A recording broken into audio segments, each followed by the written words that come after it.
I have told this to two people in my life. The first was my bunkmate on the Oral Reach, a woman named Tessara, who had the good sense to listen without asking questions I couldn't answer.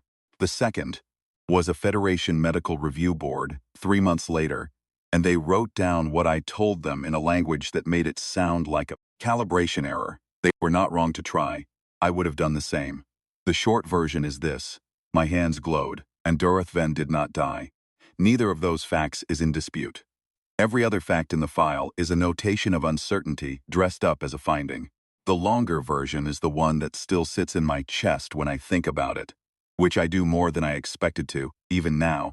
I will try to tell it straight. I had been the sole Federation certified medical officer aboard the Oral Reach for 11 months by the time the accident happened. The Oral Reach was a joint survey vessel, one of the new mixed complement ships that the Federation had been fielding since the Keth Solai Agreement, a compromise design crewed by 18 humans and 6 Keth Solai observers, who mostly kept to the forward observation deck and regarded the rest of us with a patience so absolute it was almost indistinguishable from disinterest. The ship ran geological and atmospheric surveys along the Vareth Corridor, which is a stretch of star systems the Keth Solai had mapped in what they called the recent past, and which our own records placed at roughly 40,000 years ago. The Keth Solai did not find this discrepancy worth discussing. When Huro, our liaison specialist, had once raised it with the senior Keth Solai observer, the observer had considered the question for a moment and then described it as a difference in filing conventions. She had not been trying to be dismissive. That was simply how the Keth Solai experienced scale. I want to be clear about something before I go any further. I am not a person who believes in things I cannot verify. I had never in my professional life looked at an unexplained result and decided the explanation must be something extraordinary. I had been practicing trauma medicine for 9 years by then, on ships and on stations, and twice in forward operating environments where the supply situation was creative. And in that time, I had learned that unexplained results almost always have mundane explanations that become obvious in retrospect. I approached the events of that morning in that spirit, and I continued to approach them that way for weeks afterward, and I have not been able to make them mundane. That is not an endorsement of anything. It is simply where I am. The accident happened at 0841 ship time. I was in the medical bay running a diagnostic cycle on the imaging scanner, which had been giving intermittent false positive readings on sensitivity and which I had been trying to isolate for 2 weeks. Problem was almost certainly in the scanner's calibration matrix. The Oral Reach had taken a minor structural stress event 6 weeks earlier, while navigating the outer margins of a gas giant magnetosphere, and several of the precision instruments had needed recalibration afterward, and I was working my way through the list methodically, one system per week in the spare hours between shift requirements. The medical bay was the last compartment on the ship that got discretionary maintenance time, which is standard and which I did not resent, having learned early in my career that a working drive is more urgently necessary than a perfectly calibrated medical scanner when the alternatives paired. The bay was bright. We were running full artificial daylight across all interior spaces because 2 of the human crew had been flagging. Mild circadian disruption. Nothing serious, nothing that required medication, but enough that the ship's environmental AI had recommended a sustained bright spectrum protocol across all crew access spaces for 3 weeks. The composite observation windows along the port wall of the medical bay were angled to catch the ambient starfield light and amplify it through a diffusion panel that gave the whole room the quality of a late-morning overcast day back on Earth. Clean, neutral white, warm at the edges where the diffusion panel worked hardest. The shadows were soft and even. It was the kind of light you could work in for hours without fatigue, the kind that makes careful work feel possible. I had been appreciating it all morning, in the distracted background. Way you appreciate small goods when the rest of your attention is on a calibration matrix. At 0843 the collision alarm sounded. Not the general quarters alarm. The internal structural alarm. The one that means something has failed inside the ship, rather than outside it. I shut down the diagnostic, sealed the imaging scanner's exposure panel, and moved to the door. Before I reached it, Specialist Hero came through it at a run. Hero was one of the Keth Solai support staff, technically human, one of the joint assignment personnel who had trained extensively in Keth Solai protocols and served as liaison between the two crew contingents. She was 31 years old, fast, and she had the expression on her face that I had learned in 9 years means someone is already at the edge of what they know how to handle, she said. Durith Ven. Pressure seal on the observation deck coupling failed. She was in the transit corridor. I did not ask follow-up questions. I took emergency kit from the wall and followed her. I had treated Keth Solai patients twice before, times for minor things. A minor circulatory irregularity in one of the observers that had resolved on its own. A laceration on another's forearm that I had sealed with standard tissue adhesive. After consulting the Keth Solai medical protocols, Hero had translated for me when I first came aboard. Both of those encounters had been careful, slow, and had involved a great deal of consultation back and forth through Hero because the Keth Solai medical framework does not map cleanly to Federation methodology in several areas that matter, and because getting those areas wrong in the wrong direction can turn a manageable problem into an unmanageable one. I had spent a significant portion of those 11 months reading the protocols Hero had given me and asking her follow-up questions that she answered with admirable patience and occasional visible amusement at the gap between what Federation medicine assumed about bodies and what Solai bodies actually did. Keth Solai physiology is not humanoid in the way that word usually implies. They are bipedal, bilaterally symmetrical, and their surface presentation, the face, the hands, the long-boned limbs, reads to human perception as something in the rough vicinity of familiar. But the similarity stops at the skin. Below the dermis, the Keth Solai have a subcutaneous matrix of silicon crystalline fibers, fine as thread, and arranged in a lattice that follows the contours of their musculature and organ cavities. The lattice is structural. It distributes impact force, regulates thermal exchange, plays some role in their sensory processing that I still do not fully understand. It is also, from a surgical perspective, profoundly uncooperative. The crystalline fibers are biologically inert by the standards of Federation tissue bonding chemistry. Standard surgical adhesives do not cure against them. Stapling and suturing work only if you can anchor to organic tissue on either side of the crystalline layer without catching fiber, which requires a precision that varies by individual anatomy, and which I had, on the 2 previous occasions, been lucky enough to manage, because the wounds were small and the anatomy was forgiving.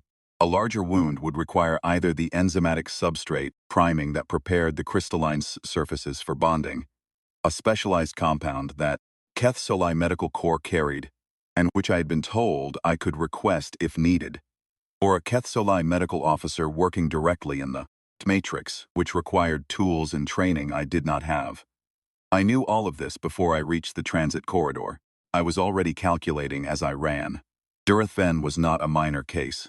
The transit corridor ran along the inner hull of the observation deck, and the pressure seal coupling failed to have been a junction point between the corridor atmosphere and the observation deck's environmental system.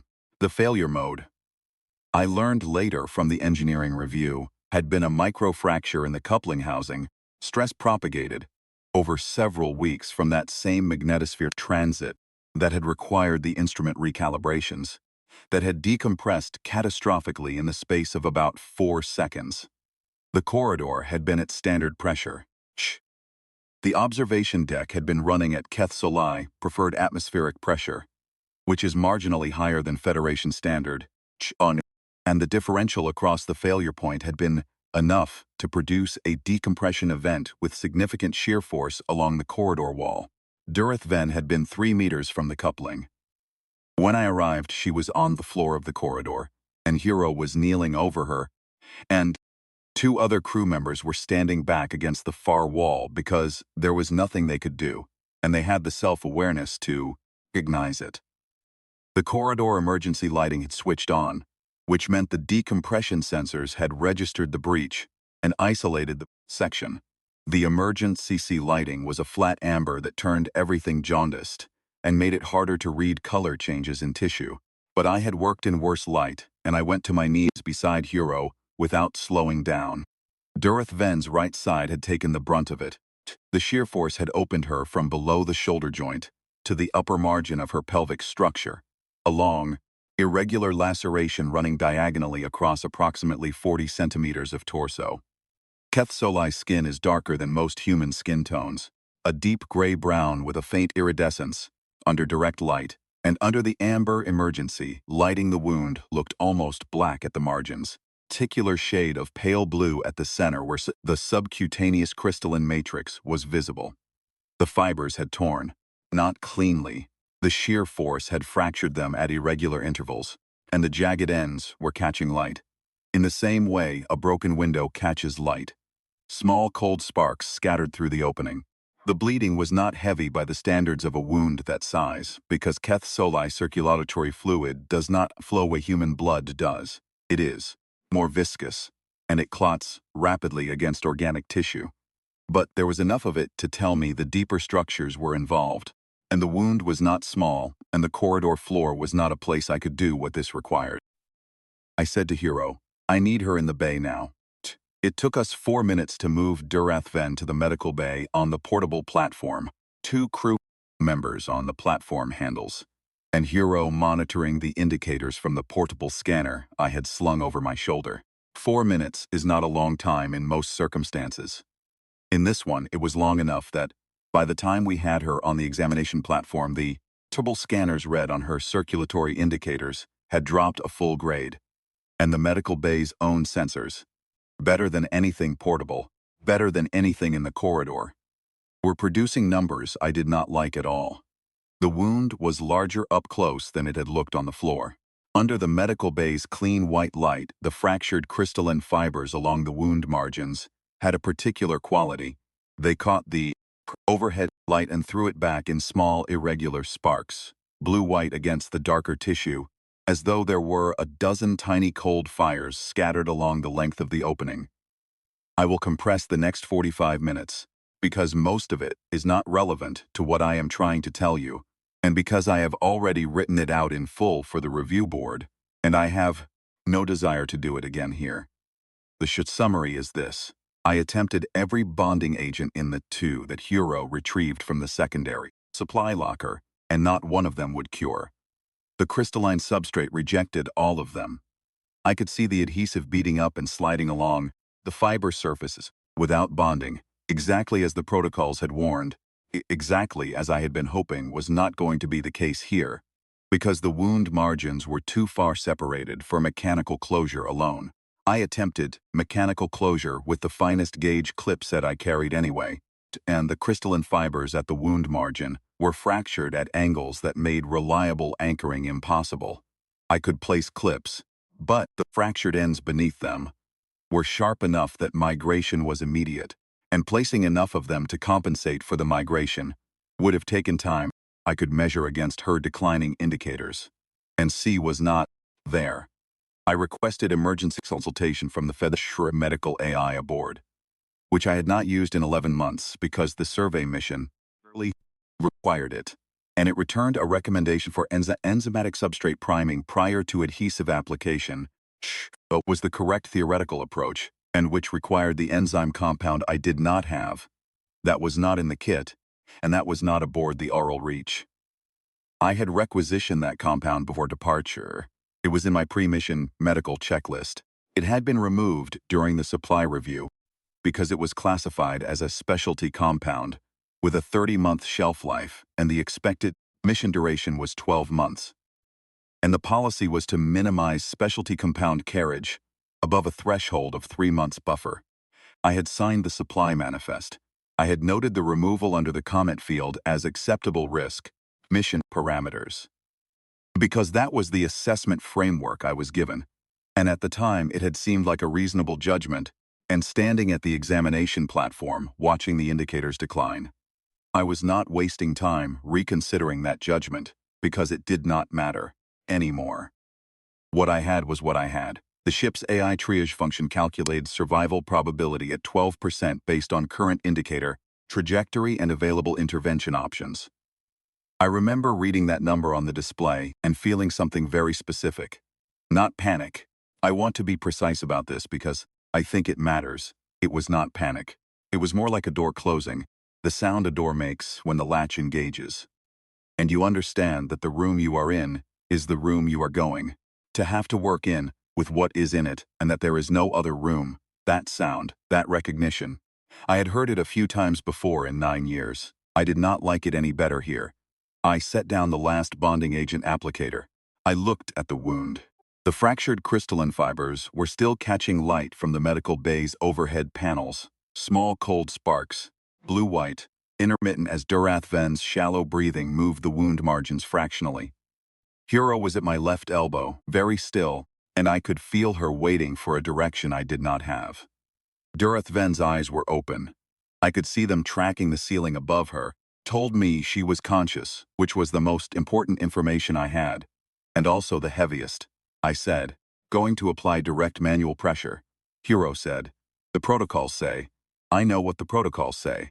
The protocols said that direct manual contact with open Kethsoli crystalline tissue was contraindicated because the fractured fiber ends carried a mild electrical charge, and because the risk of cross-contamination between human biological material and the crystalline substrate was not well characterized. Both of those things were true. I had read those protocols 40 times in 11 months, and I had the contraindication memorized. And I was aside because of the available alternative was Walton probability continued to decline. And because in 9 years of emergency medicine, I had learned that the protocols are the best available knowledge about the situation in front of you, and when you have exhausted the situation the protocols were designed for, you are in a different situation, and you do the best available thing in that situation, and you document it clearly afterward. I took off my gloves. I pressed, both palms flat against the wound, spanning as much of the opening as I could reach.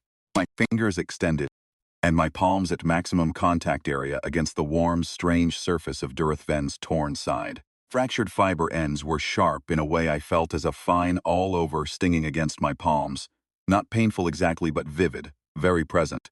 Like pressing your hands against a cold metal surface in winter and feeling the heat leave your skin at the point of contact.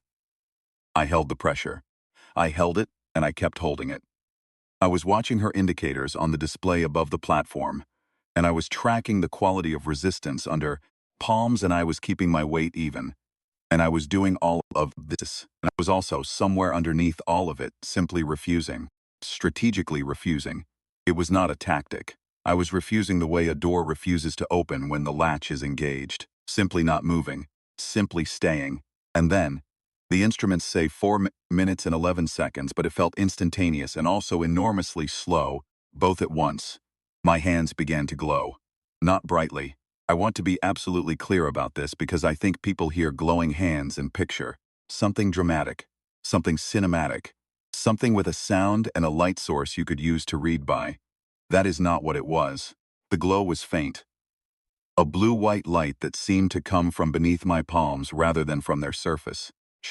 As though something underneath the skin was illuminated from inside. Dim enough that under the full overhead lighting of the medical bay it was barely visible. I noticed it the way you notice a light left on in a room you were certain was empty. Not a shock, not a gasp, but a wrongness that registers a half-second before your brain catches up with it. A fact arriving before the category that would hold it is ready. Hero made a sound. I did not look up. I did not lift my hands. That felt important in a way I could not articulate then and cannot fully articulate. It felt the way certain things feel in emergency medicine. The way you know without being able to explain your knowing that the thing you are currently doing is the only thing that is working, and that stopping to analyze it will end whatever it is. I kept my palms flat, kept the pressure even. The glow in my hands did not increase, but it did not fade either. It held at that low, steady blue-white, fear, and I could feel something through my palms that I cannot describe accurately. A warmth that was not body heat, not entirely. A warmth that came from the contact itself rather than from my skin, more like a resonance. As though my palms and the crystalline matrix under them had found a shared frequency and settled into it. Together the way two tuning forks will, Settle into the same tone when one is struck and held near the other. That is the closest I can get. A shared frequency. I know how that sounds. I am not saying it was that. I am saying that is the closest approximation my vocabulary produces. I stayed there. I held the warmth. I held the pressure. I watched the indicators. What the instruments recorded was this. At the 4-minute 11-second mark, the medical bay bioscanners registered a low-intensity bioluminescent emission from both of my hands, measuring 0.4 lumens at surface level, approximately the brightness of a light-emitting insect. The instruments helpfully noted in their annotation, as though the comparison would make it less strange, with a spectral signature in the blue-white range that did not correspond to any cataloged human bioluminescent mechanism. The emission was continuous and stable for the duration of the contact. The instruments also recorded, beginning approximately 90 seconds after the emission onset, a measurable change in the wound margin tissue. The fractured crystalline fibers at the wound edge began to show reduced displacement, which is the clinical way of saying they began to move back toward alignment. Not rapidly, not dramatically, slowly with a steadiness that the instruments would later describe as consistent with thermal recrystallization, though the temperatures involved did not support that mechanism. The organic tissue at the wound margins, which had been showing the early indicators of necrotic onset under the prolonged stress of the injury, stabilized. The circulatory indicators, which had been declining through the 45 minutes of failed intervention, leveled, and then, slowly, over the next quarter hour, began to improve. I held my palms against the wound for 42 minutes. I do not remember it as 42 minutes. I remember it as a single sustained moment with variable texture, the warmth in my hands, the faint resistance of the crystalline fibers, slowly softening under the pressure, like packed snow softening under a held hand. Huro's breathing at my left, the medical bay's soft ambient hum, and the clean morning white light falling across the examination platform from the diffusion panel on the port wall, warm at the edges where the panel worked hardest. My knees were hurting by the end of it. My shoulders were hurting by the end of it. Neither of those things mattered. I know that sounds like something you say, but it is also simply true. I was aware of the pain, and I was aware that it did not change anything, and so I was aware of it, the way you are aware of weather outside a window when you are concentrating on something inside. At some point, the instruments say 42 minutes and 17 seconds. I became aware that the quality of the resistance under my palms had changed. The wound had been taut, the way a wound is taut, the slight give of damaged tissue under pressure. It was not that anymore. It was smooth, continuous. I lifted my hands very slowly and I looked. The wound was closed, not healed. I want to be precise about this too. Because I have seen the word healed in some of the subsequent documentation, and it is not the right word, and I think the distinction matters. The wound was closed. The crystal fibers at the margins had realigned, and the fractured ends had. I do not have a better word than knit, even though I know knit is wrong. Knit together. The organic tissue had drawn together over them. The wound margins were in contact. There was a faint irregular seam where the laceration had been, raised slightly, paler than the surrounding skin, and there would be residual internal repair required over the following weeks that the Keth Solai medical officers would manage. But the acute emergency was over. The circulatory indicators were within normal range. Dareth Ven's eyes were still open and tracking. She was watching me. I became aware, somewhat belatedly, that my hands had stopped glowing. I looked at them carefully, the way you look at something you are not entirely sure you saw. They looked exactly as they always had. There was faint redness across the palms from the pressure and from the crystalline fiber contact, and a few shallow scratches from the fractured ends. None of them serious. All of them consistent with 42 minutes of sustained direct contact with a rough surface. There was no residual light. There was no residual warmth beyond normal body temperature. There was nothing to see. I said to Hiro, "Get me the secondary scan array. I want a full internal on her before she's moved." Hiro did not move immediately. She was looking at my hands. I said, "Hiro." She moved. I did not say anything about the glow. Not then. I ran the secondary scan. I logged the injury assessment and intervention record. I made notes on the wound closure that were factual and careful. and that did not include the word glow anywhere. And then I sat in the medical bay after Hero had helped Durath Ven to the recovery space, and the indicators had been handed off to the automated system. And I sat still for a while and looked at the light from the diffusion panel on the wall. I want to say something here that I did not put in the review board testimony because it is subjective, and the review board needed facts. In the 42 minutes that I was holding my palms against Durath Ven's wound, I was not aware of anything I could call hope in the usual sense. Is usually about the future, the expectation that something is going to turn out a certain way. I did not have that. What I had was a kind of concentrated present. There was the warmth. There was the pressure. There was the resistance slowly softening. There was the display on the wall with its indicators, which I was watching without interpretation, just watching, the way you watch a fire, not thinking what it means, just watching whether it goes up or down. Everything else, what I would do if the indicators kept declining, what the 12% probability meant, what I would write in the log, was in the room beyond the door that had closed. I was not in that room. I was here with my palms against the wound, and I was not going to lift them. I do not think that was special. I think that is what every medic does, or tries to do, in the moments when the situation has outrun the protocols. I think it is the most ordinary thing I have ever done, and also somehow the strangest. Both of those things are true at the same time, and I have not been able to separate them. This is the thing I had not said to the review board, and will not say here either, except in this one place, because I think it is relevant context even if it proves nothing. My hands had glowed twice before. The first time I was 22 years old, a student on a surgical rotation, and a patient had arrested on the table, and I had been doing compressions for 9 minutes, and the senior surgeon had said time of death, and I had not stopped. I had kept going with the automatic repetitive force of someone who cannot locate the mechanism by which they would stop.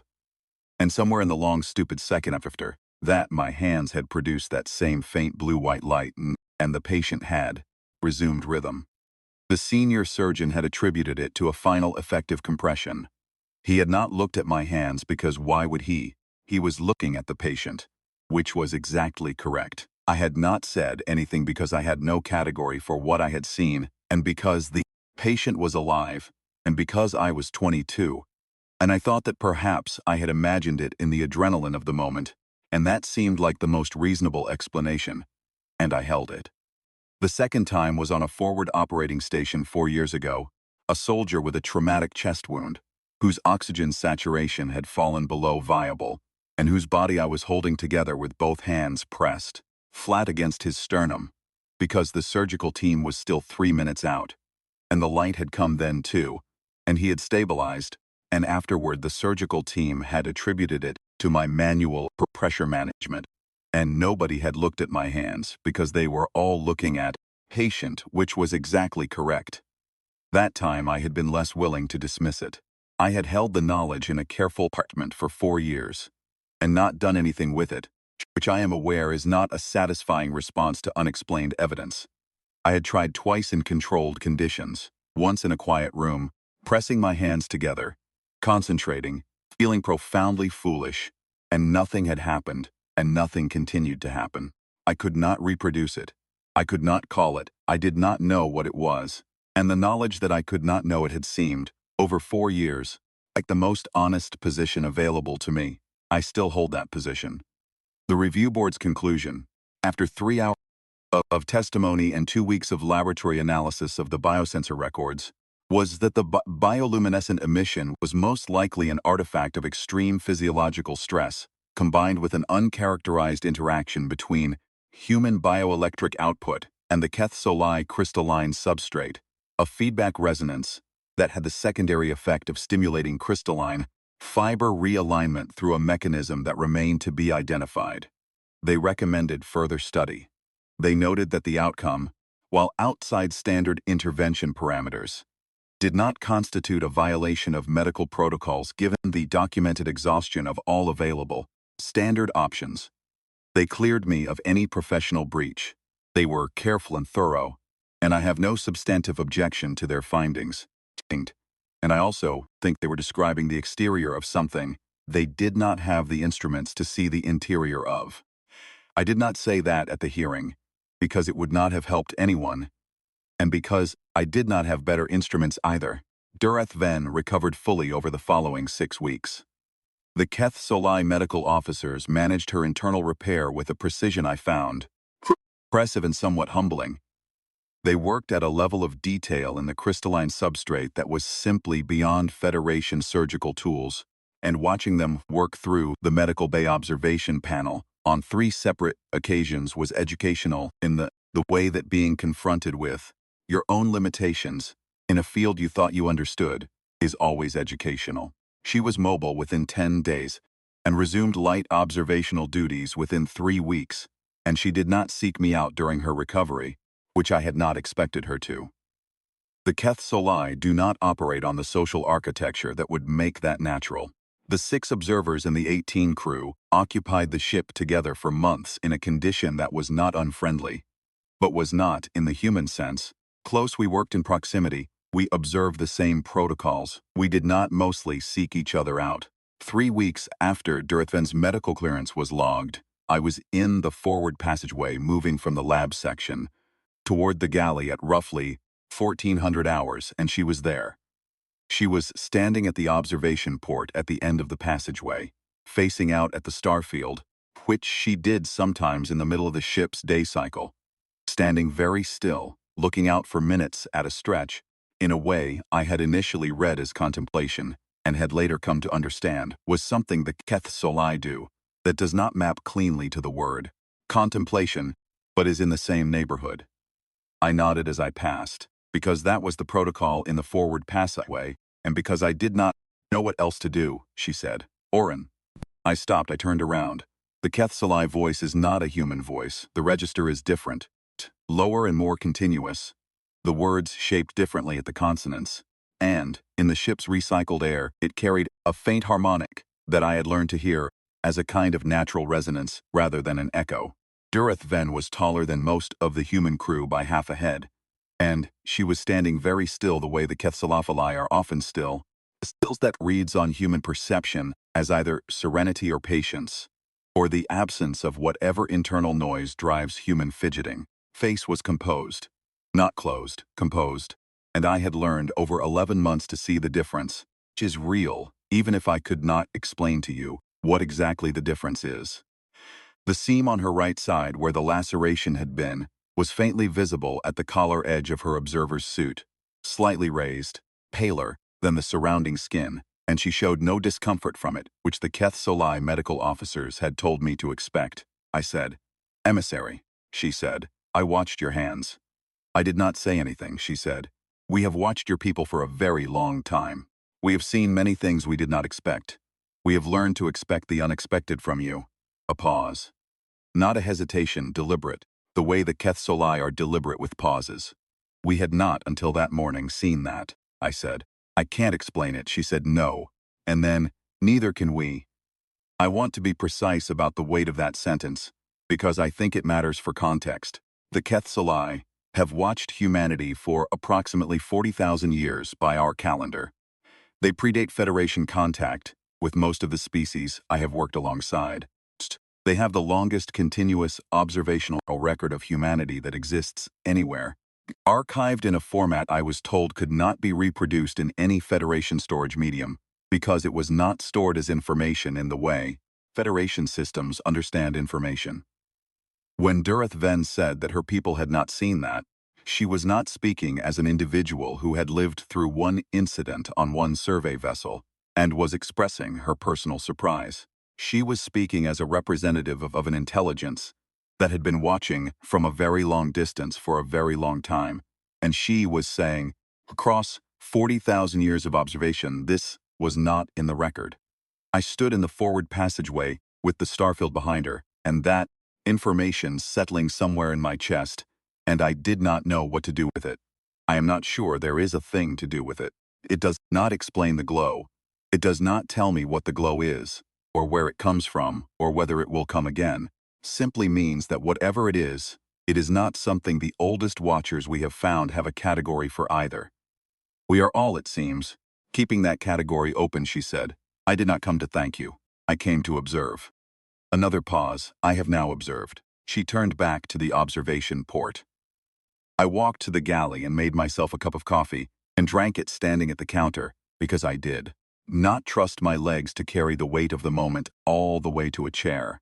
And I stood there for a while looking at nothing in particular and trying to decide what to do with the feeling, which was not exactly pride, and was not exactly awe, and was not exactly grief, and was somehow all three at once. The coffee was too hot and I drank it anyway. The galley light was bright. The ship hummed around me. The review board's report was filed. The biosensor records were submitted to the Federation Medical Research Division under a classification I was not fully briefed on. I received, 4 months later, a standard acknowledgement and a note that the data had been received and would be assessed as part of a larger longitudinal study, human bioelectric variability under extreme physiological conditions.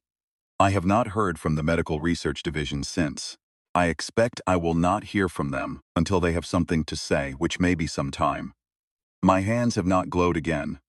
Not in the year and a half since the oral reach. Not in the 9 months since I rotated back to station assignment. Not in any of the emergencies I have worked through in that time. And I have worked through several. I have stopped waiting for it. And I have stopped trying to understand what conditions produced it. Because I have found that trying to understand it from the outside is like trying to understand the shape of a room.